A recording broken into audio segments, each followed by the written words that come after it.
尋日咧喺熱海個酒店嗰度咧，浸温泉咧都浸咗成2、3次，就覺得非常舒服啦。咁今日咧就喺熱海個街頭嗰度就漫步街頭啦，就見到有好多櫻花開咗。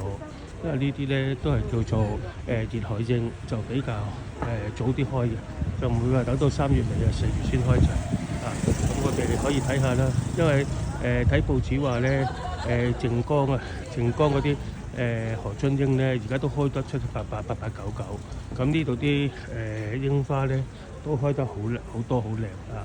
呢個都係熱海嘅特色咯，你睇下啊！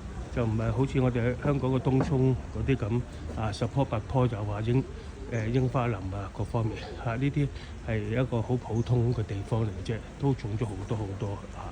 始終嚟講櫻花嚟講咧，喺日本咧都好有佢嘅特色，差唔多都係叫國花嗰類嘅啦。你睇下啊，